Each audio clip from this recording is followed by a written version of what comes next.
Hello everyone, मैं आपकी हिंदी अध्यापिका दिव्या। आज हम करेंगे कक्षा 11 की पुस्तक आरोह का पाठ 1 नमक का दारोगा। नमस्ते। आज की कहानी है नमक का दारोगा। इसके लेखक हैं मुंशी प्रेमचंद जी। मुंशी प्रेमचंद जी ने यह कहानी उस समय लिखी थी जब देश परतंत्र था, अंग्रेज़ी हुकूमत थी और ईस्ट इंडिया कंपनी का राज भारत पर हो गया था। वे अपने कानून बना रहे थे।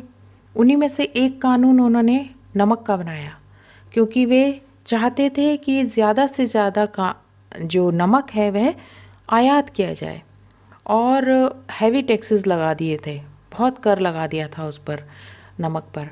और साथ ही साथ 1882 में जो भारतीय नमक कानून बनाया गया, उसमें उन्होंने नमक के उत्पादन को अपराध घोषित कर दिया ताकि सरकार का एकाधिकार स्थापित हो जाए।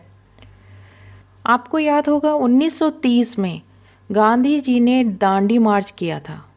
तो दांडी मार्च को हम सॉल्ट मार्च के नाम से भी जानते हैं।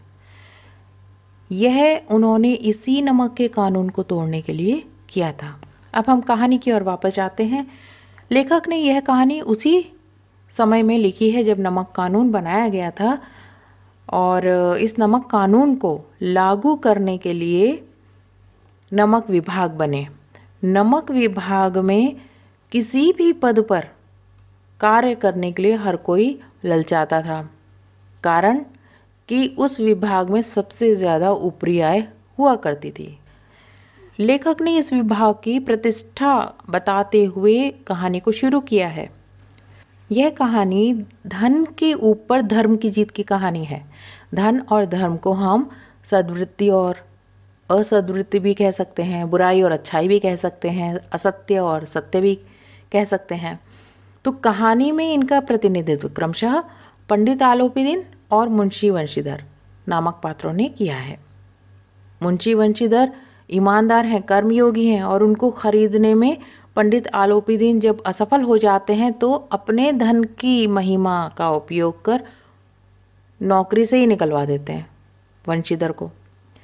लेकिन अंत में होता क्या है, सच के आगे उनका भी सिर झुक जाता है और वे अपने ही यहाँ अपनी पूरी जायदाद का स्थायी मैनेजर उसको नियुक्त कर लेते हैं और निवेदन भी करते हैं, ईश्वर से प्रार्थना करते हुए कहते हैं कि मैं तो यही चाहता हूँ कि वह आपको हमेशा नदी के किनारे वाला बेमुरवत उद्दंड किंतु धर्मनिष्ठ दारोगा बनाए रखे। तो कहानी के इस अंतिम प्रसंग से पहले तक की समस्त घटनाएं प्रशासनिक और न्यायिक व्यवस्था में जो भ्रष्टाचार फैला हुआ है, उस भ्रष्टाचार की व्यापक सामाजिक स्वीकार्यता को अत्यंत साहसिक तरीके से हमारे सामने उजागर किया है लेखक ने।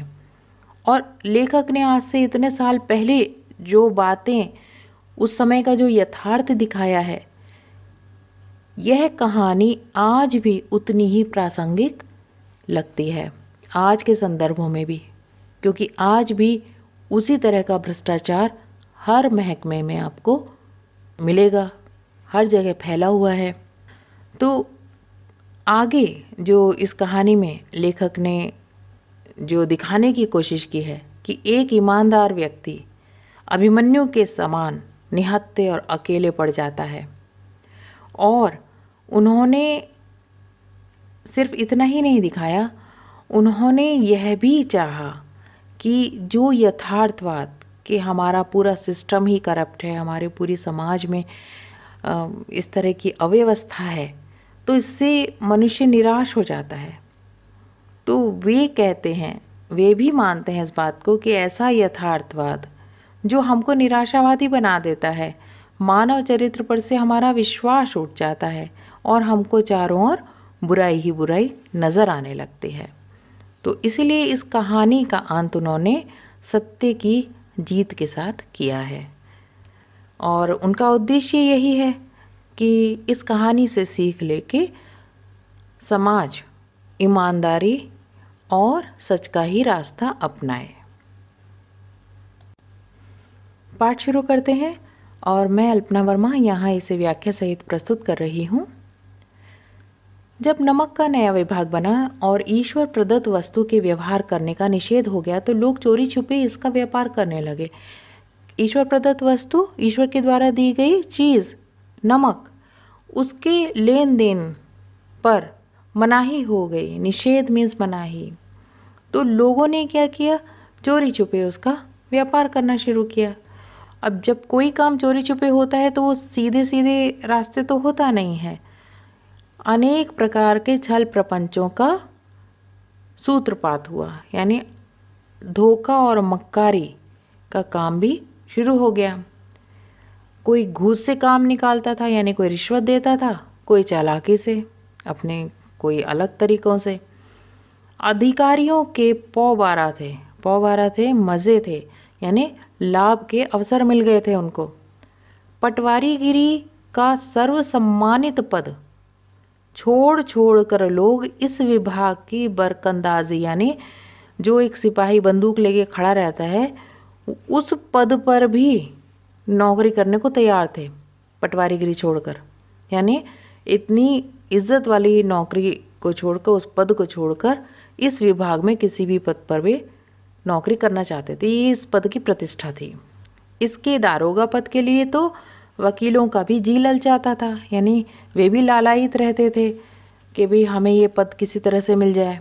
तो जैसा हम जानते हैं कि अंग्रेज़ों से पहले भारत के कई हिस्सों में मुग़ल शासकों का राज था, तो फारसी अधिक बोली जाती थी और अंग्रेज़ अंग्रेज़ी शिक्षा लेके आए, तो लोगों को अंग्रेज़ी शिक्षा और ईसाई मत एक ही जैसे लगते थे और फारसी का ही अत्यधिक इस्तेमाल होता था। अब आगे लेखक कहते हैं कि उस समय जो नौकरी हैं वे थोड़ा बहुत भी अगर किसी को फारसी का ज्ञान है तो उस ज्ञान के सहारे ही उसको मिल जाती थी, क्योंकि अंग्रेज़ों को अपने विभाग में ऐसे लोग चाहिए जो फारसी बोल पढ़ सकें, क्योंकि अधिकतर लोग जिन पर वो राज कर रहे हैं वो तो वही भाषा बोलते हैं। लेखक कहते हैं फारसी का प्राबल्य था और प्रेम की कथाएं और श्रृंगार रस के काव्य पढ़कर फारसीदा लोग, यानी फारसी समझने वाले लोग, जानने वाले लोग सर्वोच्च पदों पर नियुक्त हो जाया करते थे। अब मुंशी वंशीधर भी जुलेखा की विरह कथा समाप्त करके सीरी और फरहाद के प्रेम वृतांत को नल और नील की लड़ाई और अमेरिका के आविष्कार से अधिक महत्व की बातें समझते हुए रोजगार की खोज में निकले।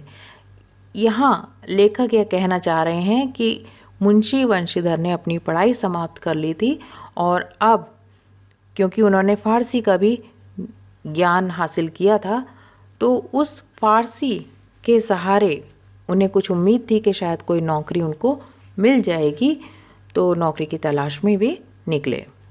उनके पिता एक अनुभवी पुरुष थे, समझाने लगे, बेटा घर की दुर्दशा देख रहे हो, वे गरीब घर के थे, तो उन्होंने अपने बेटे को समझाया कि अब तुम्हारी पढ़ाई ख़त्म हो गई है और नौकरी कैसी ढूंढना इसके बारे में सलाह दे रहे हैं। ऋण के बोझ से दबे हुए हैं, लड़कियां हैं, वे घास फूस की तरह बढ़ती चली जा रही हैं। अभी कह रहे हैं कि हम बहुत गरीब हैं और कर्जा भी बहुत है और लड़कियां हैं, अब ये भी बड़ी हो रही हैं, इनकी शादी की चिंता है, उसमें भी पैसा चाहिए और जो घास फूस की तरह बढ़ती चली जाती है, कहा है एक तरह से उस समय के समाज की मानसिकता है जो लड़कियों को उपेक्षित नज़र से देखता है। तो उन्हें लड़कियां खटकती ही हैं और बस जैसे ही थोड़ी सी शादी के लायक उम्र होती है उनकी, तो किसी तरह से उन्हें शादी करके विदा करना होता है, उसके लिए तो पैसा चाहिए। तो वे कह रहे हैं इस तरह से। और तीसरा उन्होंने अपना कारण दिया अपनी बात को समझाने के लिए कि मैं कगारे पर का वृक्ष हो रहा हूँ। कगारे मतलब किनारे का, ऐसा वृक्ष जो कभी भी गिर सकता है, न मालूम कब गिर पड़ूँ। तो यहाँ ये कहने का अर्थ है कि अब वह वृद्ध हो हैं और कभी भी उनकी मृत्यु हो सकती है। अब तुम ही घर के मालिक मुख्तार हो, अब तुम ही एक जिम्मेदार व्यक्ति हो, इस घर के मुखिया समान हो, अब तुम्हें ही सारी जिम्मेदारियों को संभालना है। नौकरी में ओहदे की तरफ ध्यान मत देना। अब वे उनको समझा रहे हैं कि तुम नौकरी की तलाश में जा रहे हो तो नौकरी में ये मत देखना कि क्या पद तुम्हें मिल रहा है, क्योंकि यह तो पीर का मज़ार है जहाँ पर निगाह जो है वो चढ़ावे और चादर पर रखनी चाहिए। तो ऐसी नौकरी तलाश करना जहाँ पर ऊपरी आय हो। मासिक वेतन तो पूर्णमासी का चांद है। पूर्णमासी का चांद आपने साइंस में पढ़ा है किस तरह से पहले फुल मून होता है, फिर वो घटता है धीरे धीरे, फिर नो मून तक चला जाता है। जैसे पूर्णमासी, उसके बाद अमावस आती है, चांद घटते घटते। तो वे कह रहे हैं इसी तरह जब हमारे हाथ में आता है तो पूर्णमासी की चांद की तरह जैसे जैसे दिन गुजरते हैं तो वो वेतन भी खत्म होने लगता है। ऊपरी आय बहता हुआ स्रोत है, और वो तो भाई बहते हुए झरने की तरह है जिससे हम प्यास बुझा सकते हैं। वेतन मनुष्य देता है, इसीलिए उसमें वृद्धि नहीं होती, बरकत नहीं होती। ऊपरी आमदनी ईश्वर देता है, इसी से उसकी बरकत होती है, यानी उसमें वृद्धि होती है। तुम स्वयं विद्वान हो, तुम्हें क्या समझाऊं, तुम तो समझदार हो। अब ये कहना चाह रहे हैं कि ऐसी नौकरी लेना जिसमें रिश्वत मिले। आगे वे और समझाते हुए अपनी बात को वंशीधर से कहते हैं कि इस विषय में विवेक की यानी समझ की बड़ी आवश्यकता है। मनुष्य को देखो, उसकी आवश्यकता को देखो, अवसर को देखो, और उसके बाद जो समझ में आए सही वो करो। गरज वाले आदमी के साथ कठोरता करने में लाभ ही लाभ है। कहने का अर्थ है जिसको ज़रूरत है, जो ज़रूरतमंद है, वो आपको मुंह मांगी घूस देगा। लेकिन बेगैरस को दांव पर पाना ज़रा कठिन है। लेकिन जिस आदमी को ज़रूरत नहीं है उसको उससे अपना लाभ लेना या उससे रिश्वत लेना या किसी तरह की ऊपरी आमदनी कर पाना मुश्किल होगा। आगे फिर वे कहते हैं मुंशीधर से कि इन बातों को निगाह में बांध लो। निगाह में बांधना मतलब मन में पक्का कर लेना, और यह मेरे जीवन भर की कमाई है। जीवन भर की कमाई मतलब मेरे जीवन भर का अनुभव है ये। इस उपदेश के बाद पिताजी ने आशीर्वाद दिया। वंशीधर आज्ञाकारी पुत्र थे। ये बातें ध्यान से सुनी और तब घर से चल खड़े हुए। इस विस्तृत संसार में, इस बड़े संसार में, इस बड़ी दुनिया में उनके लिए उनका जो मित्र है वह उनका धीरज है, यानी धैर्य, पेशेंस। बुद्धि पथ प्रदर्शक, यानी अपने दिमाग से वे काम लेते हैं और अपना रास्ता स्वयं बनाते हैं। बुद्धि उनको रास्ता दिखाती है। आत्मावलंबन यानी अपना खुद का भरोसा, अपने ऊपर भरोसा, उनका जो आत्मविश्वास है वह उनका अपना सहायक। लेकिन अच्छे शकुन से चले थे। जाते ही जाते नमक विभाग के दारोगा पद पर प्रतिष्ठित हो गए। वेतन अच्छा, ऊपरी आय का तो ठिकाना ही नहीं। मुंशी जी जो उनके पिताजी हैं, वृद्ध मुंशी जी, उन्हें तो सुख संवाद मिला। जैसी उन्हें ये खुशखबरी मिली वे तो फूले ना समाये, यानी उनकी खुशी का ठिकाना ही नहीं रहा। वे बहुत अधिक प्रसन्न हुए। महाजन जो पैसे का लेन देन करते हैं, पैसा उधार देते हैं, वे भी कुछ नरम पड़ गए। उनके व्यवहार में भी परिवर्तन हो गया। कलवार की आशा लहलहाई। कलवार उन्हें कहते हैं जो देशी शराब का व्यापार करते हैं। कलवार एक जाति का नाम भी है। तो पहले कभी उस जाति के लोग अधिकतर इस व्यवसाय में हुआ करते थे, तो यह नाम एक तरह से समानार्थी हो गया है जो देसी शराब का व्यापार करते हैं उनके लिए। तो यहाँ उनकी भी उम्मीदें जाग गई कि अब हमारी भी बिक्री बढ़ जाएगी। पड़ोसियों के हृदय में शूल उठने लगे। शूल उठना मीन्स ईर्ष्या होना, जलन होना। पड़ोसी इतनी अच्छी खबर सुन के खुश तो नहीं हुए, वे ईर्ष्या करने लगे। जाड़े के दिन थे। अब पाठ का दूसरा अंश जिसमें अब एक घटना के बारे में बताया जा रहा है। सर्दियों का समय था, जाड़े के दिन थे और रात का समय था। कहने का मतलब है सर्दी की ऋतु में रात के समय का यह दृश्य है जो अब आप देखने जा रहे हैं। नमक के सिपाही चौकीदार नशे में मस्त थे। मुंशी वंशीधर को यहाँ आए अभी 6 महीनों से अधिक न हुए थे, लेकिन इस थोड़े से समय में ही उन्होंने अपनी कार्यकुशलता और उत्तम आचार व्यवहार जो और अपने सहकर्मियों के साथ उनका रहा होगा, बहुत अच्छा रहा होगा, तो उससे मोहित होकर अफसरों ने उसकी पदोन्नति कर दी थी। अफसर लोग उन पर बहुत विश्वास करने लगे। नमक के एक दफ्तर से 1 मील पूर्व की तरफ यमुना नदी बहती थी। उस पर नावों का एक पुल बना हुआ था। दारोगा जी किवाड़ बंद किए मीठी नींद सो रहे थे। अचानक आंख खुली तो नदी के प्रवाह की जगह, यानी नदी तो बह रही थी, उसकी आवाज़ तो सुनाई दे रही थी, लेकिन उसके अलावा गाड़ियों की गड़गड़ाहट। पुराने समय में कौन सी गाड़ियाँ, मुख्य रूप से बैलगाड़ियाँ ही इस्तेमाल हुआ करती थीं। तो गाड़ियों की गड़गड़ाहट और मल्लाहों का कोलाहल सुनाई दिया। मल्लाह कौन? जो नाव वगैरह का काम करते हैं, तो इनका शोर सुनाई दिया। उठ बैठे। इतनी रात गए गाड़ियां क्यों नदी के पार जाती हैं? अवश्य कुछ गड़बड़ है, गोलमाल है। तर्क ने भ्रम को पुष्ट किया। कौन सा तर्क और क्या भ्रम था? भ्रम उनको ये था कि इतनी गाड़ियां यहाँ इस समय नदी के पार क्यों जाती हैं, क्या कारण है, वो भी रात को। तो ये उनको संदेह था कि कुछ गड़बड़ तो है। और तर्क यही हुआ कि रात को, इतनी अंधेरी रात में ऐसा कुछ कार्य हो रहा है तो अवश्य ये गैर कानूनी कार्य हो रहा होगा। कोई गैर कानूनी सामान हो सकता है ले जाया जा रहा हो। तो ये उनके मन में जो भ्रम था उसको उनकी बुद्धि के तर्क ने पुष्ट किया। और उन्होंने वर्दी पहनी, तमंचा यानी जो देसी पिस्तौल होती है उसको जेब में रखा। बात की बात में घोड़ा बढ़ाए पुल पर आ पहुँचे। नदी के पर जो पुल है उस पर गाड़ियों की एक लंबी कतार पुल के पार जाती देखी। डांट कर पूछा, किसकी गाड़ियां हैं? थोड़ी देर तक सन्नाटा रहा। आदमियों में कुछ कानाफूसी हुई। तब आगे वाले ने कहा, पंडित आलोपीदीन की। कौन पंडित आलोपीदीन? दातागंज के मुंशी वंशीधर चौकी। पंडित आलोपीदीन इस इलाके के सबसे प्रतिष्ठित यानी सम्मानित जमींदार थे। लाखों रुपए का लेन देन करते थे। इधर छोटे से बड़े कौन ऐसा था जो उनका ऋणी ना हो, यानी उनसे कभी पैसा ना लिया हो, ऐसा कौन है इस पूरे इलाके में। व्यापार भी बड़ा लंबा चौड़ा था। बड़े चलते पुर्जे आदमी थे, यानी बहुत ही चतुर व्यक्ति थे, बहुत चालाक थे। अंग्रेज अफसर उनके इलाके में शिकार खेलने आते और उनके मेहमान होते। कहने का अर्थ है अंग्रेज अफसरों से भी उनकी पहचान थी।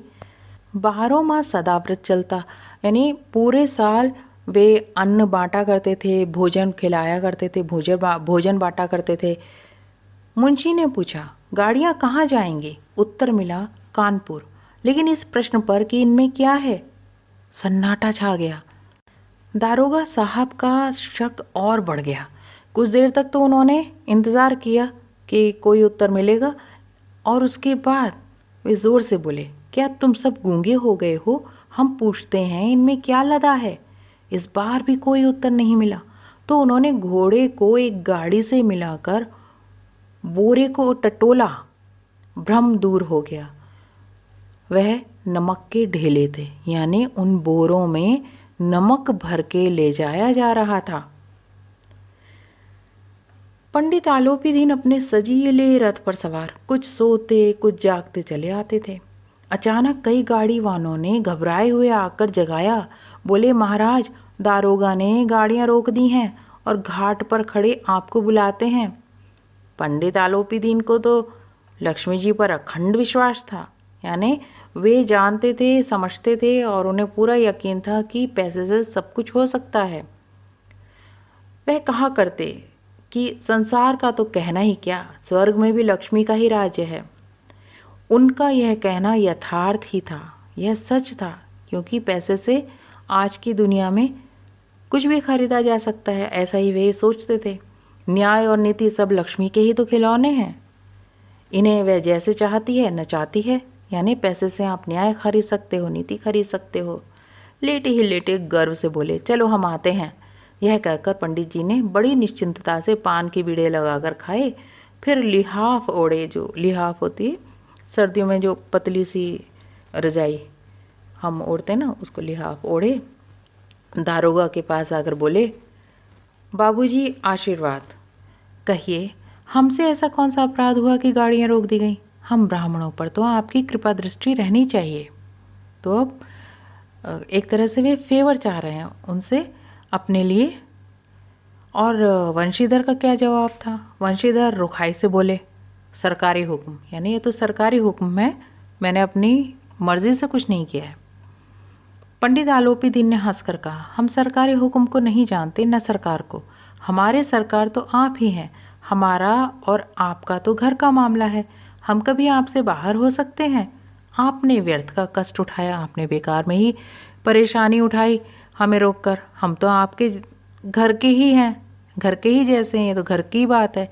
कहने का मतलब है जो बात है आपस में मिलके हम सुलझा लेंगे, और आपने रोककर, गाड़ियां रोककर तो बेकार परेशानी उठाई है।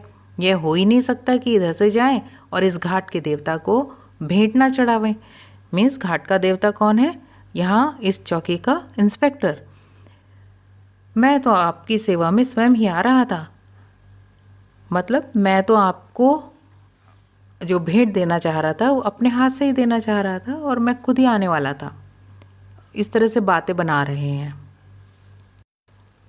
वंशीधर पर ऐश्वर्य की मोहिनी वंशी का कुछ प्रभाव नहीं पड़ा।